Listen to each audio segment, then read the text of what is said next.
Good day, Mr. Ilunga. This is my water infrastructure and resource management project based on the analysis of a water supply network using computer software known as EPANET. This presentation is presented by myself, Joanne Correa, student number 629-33590. It was a scenario-based project whereby the local municipality of Deschipse had asked me to act as the engineering technologist.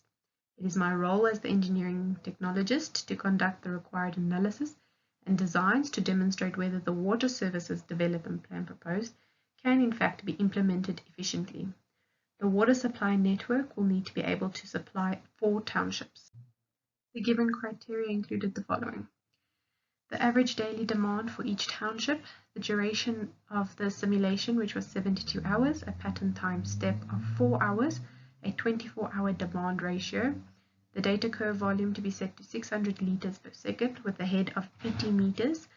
The storage tank had parameters of the following: a volume of 10,244 cubic meters, a height of 12 meters by a diameter of 34 meters. The maximum allowable velocity is 1.5 meters per second. The methodology is as follows. Step 1. In EPANET, the components from the given general layout had to be plotted. The components in the network are made up of 10 hydraulic infrastructure, namely 2 reservoirs, the Nyangwe River and the bulk storage reservoir, 7 junctions, which were represented by the 3 junctions given on the general layout, and 4 demand centers. 1 tank was given, which was the Shikailo water treatment plant.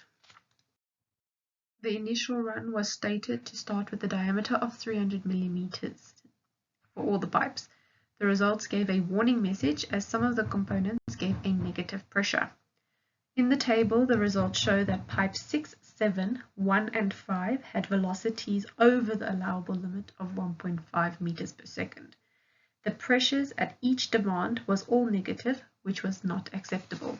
After increasing the diameter to 400 millimeters for each pipe, the results were as follows.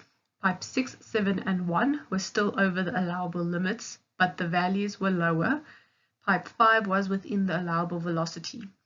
Pressures at demand centers, or pressure at demand center 2 was positive. However, the other 3 demand centers still had negative values, which were still unacceptable. Therefore, although the run failed, it is evident that with the increase in diameter, the pressure increased and the velocities decreased. After multiple simulations, a successful run was obtained. The results are as follows.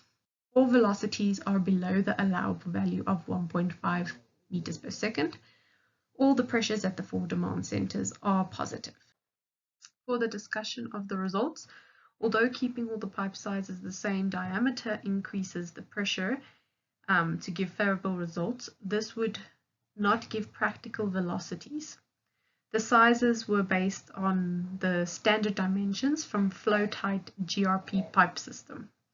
I used basic topographical considerations when deciding on the pipe sizes, such as the location of where the pipe is lying in the network. The larger pipes were used for the main supply from the Nyangwe River to the Shikailo water treatment plant, and from the water treatment plant to the bulk storage reservoir.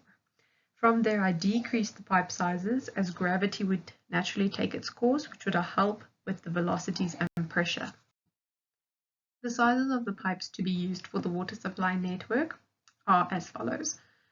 There is 1,560 meters of 1,000 millimeter diameters, 1,070 meters of 800 millimeter diameters, 7,570 meters of 600 millimeter diameters, 6,340 meters of 500 millimeter diameters, and 10,340 meters of 400 millimeter diameters.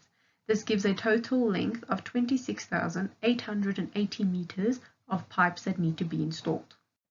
In conclusion, using this simulation software enabled me as an acting engineering technologist to design and identify which pipe diameter would work best for various scenarios and situations, such as when a demand center is on a higher elevation than the junction that's supplying it, the diameter would need to be bigger than that of the other demand centers to get a desired pressure and velocity. the overall simulation was deemed a success.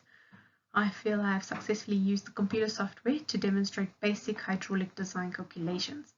The experience I gained from creating my own water supply network and having to apply my theoretical knowledge into a practical component allowed me to understand the topic of hydraulics in greater detail.